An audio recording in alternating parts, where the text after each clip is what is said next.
Yang pertama bahwa Bima telah mengalami perjalanan panjang sejarah, mulai dari era prasejarah yang disebut era Naka, kemudian masuk era Juhi, era kerajaan, dan sampai pada abad 17 di mana Bima menjadi kesultanan ya.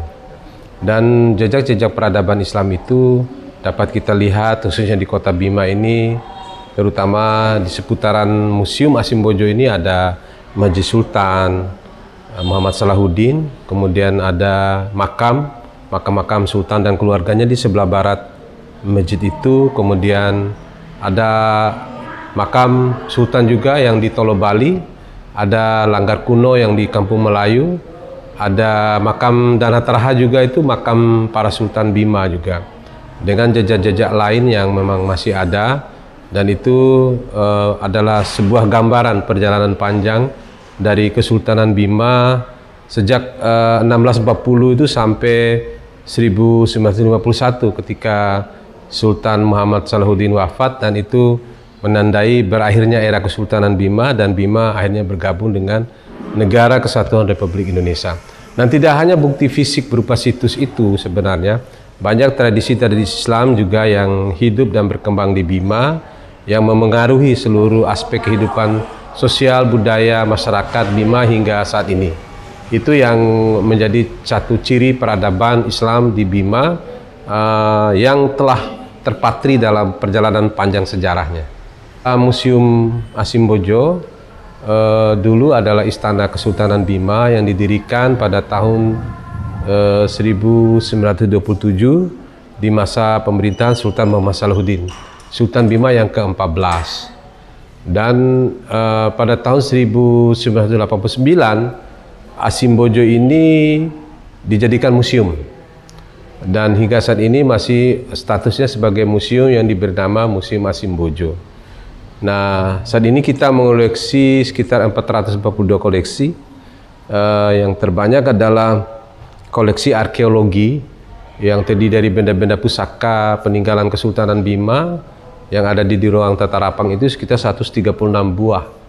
Kemudian koleksi-koleksi lain termasuk koleksi foto, koleksi etnografi, teknologi, biologi, geologi, ada juga koleksi keramik, ada juga kita punya koleksi naskah, manuskrip kuno peninggalan Kesultanan Bima. Dan ini juga ada lambangnya, lambang Kesultanan Bima, Garuda berkepala dua yang melambangkan kesetaraan hukum adat dan hukum Islam itu. Jadi peninggalan di sini di samping koleksi yang ada di dalam juga ada koleksi di luar berupa arca, ada arca Hindu 2 di sana, arca Yoni sama arca Nandi. Kemudian koleksi meriam, tiang kapal, dan koleksi-koleksi halaman lainnya yang masih kita rawat ya di Museum Asimbojo. Dan museum ini punya program dalam rangka bagaimana kita mempromosikan museum agar generasi kini juga mencintai museum, mencintai sejarah, mencintai budaya. Kita punya program Sahabat Museum atau Soba Asi. Nanti kita ajak juga ya yang dari Lombok untuk bisa bergabung dalam kegiatan kita. Ada pameran, ada wisata sejarah, ada seminar, ada belajar bersama di museum, ada juga kegiatan-kegiatan lomba dan lain-lain yang menjadi satu bagian tidak terpisahkan dari program Soba Asi atau Sahabat Asimbojo itu sendiri.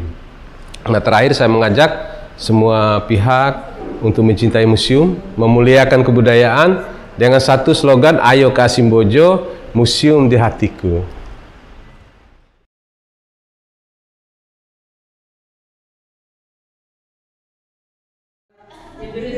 Iya nih, kan Bupati Rangna. Bupati Narang Bogor. Bupati Swaparaja to ini. Iya, Bupati Lombok Timur wali nak. Kita berada di Lombok Timur kan bangun tua. Oh, iya. Oh, Munjado ini. Itu di bawah itu dah. Kalau naibna. Yang ini. Dengan adanya museum ini dan ada suatu historical terhadap masalah NTB pada umumnya dan khususnya Bima, maka dengan melihat ini kita secara tidak langsung tahu persis bagaimana Bima dan kerajaannya dulu sampai sekarang menjadi kabupaten. Dengan demikian orang akan menggambarkan bahwa pemerintahan Bima ini sudah lama berlangsung sejak zaman Kesultanan sampai sekarang menjadi kabupaten. Malah waktu dari Kesultanan itu luas daerahnya lebih luas lagi, sampai namanya Sumbawa. Terus terang, saya sendiri bangga melihat kondisi karena beberapa tahun yang lalu, waktu itu ulang tahun 5 apa yang keberapa ya kita pernah datang. Museum itu belum seperti ini. Kebetulan kita ada di grup Mojo, jadi kita tahu perkembangan istana itu kadang-kadang kunjungan dari mana, jadi dalam hal ini itu bangga bahwa udah punya pimpinan yang memang punya yang visioner, yang memang memahami betul bagaimana silsilah kerajaan itu sehingga bisa menatanya dengan baik. Memang kalau bekerja sesuai dengan bakat, sesuai dengan hati nurani dan sebagainya itu pasti bagus hasilnya. Ini yang saya bangga. Mungkin selama ini orang yang menjadi kepala museum itu cuma sekedar tahu histori saja, tetapi tidak memahami bagaimana runtunnya, bagaimana cara menatanya, bagaimana cara mengaturnya. Itu perlu ya. Jadi harus semua itu serba melengkapi, punya bakat, punya keinginan, punya pengetahuan, itu harus dipadukan sehingga mewujudkan suatu museum ini menarik yang dikunjungi oleh berbagai pihak. Itu yang saya bangga ya. Jadi saya selalu dapat informasi baca di WA itu seperti itu. Jadi saya terima kasih sekali kepada Anda Alan Maling ini yang selalu kalau ada ada pertanyaan selalu dijawabnya dengan tuntas, dengan sesuai dengan sejarah yang ada. Ini yang memang yang kita cari seperti itu. Jadi orang bisa memberikan informasi kepada siapapun yang datang sehingga orang itu tahu persis sejarah bagaimana Kesultanan Bima ini. Kadang-kadang orang Bima itu di mana kan seperti itu ya. Ada Bima itu di mana begitu. Bima itu di ujung timur dari Pulau Sumbawa. Yang sebetulnya kerajaan Bima ini dulu menurut cerita itu riwayat bahwa kalau di Ternate itu mau dilantik jadi raja, Sultan Ternate belajar dulu ke Bima. Itu kami dapat kebetulan putri saya nomor 1 kawin sama keturunannya Sultan Ternate. Jadi dia pernah ke sana. Jadi orang Ternate bilang orang Bima tuh nggak asing. Sebelum dilantik jadi Sultan Ternate mesti belajar dulu ke Sultan Bima. Itu kita bangga. Belajar di Bima tentang masalah Islam. Betul. Berarti memang Bima ini luar biasa dia.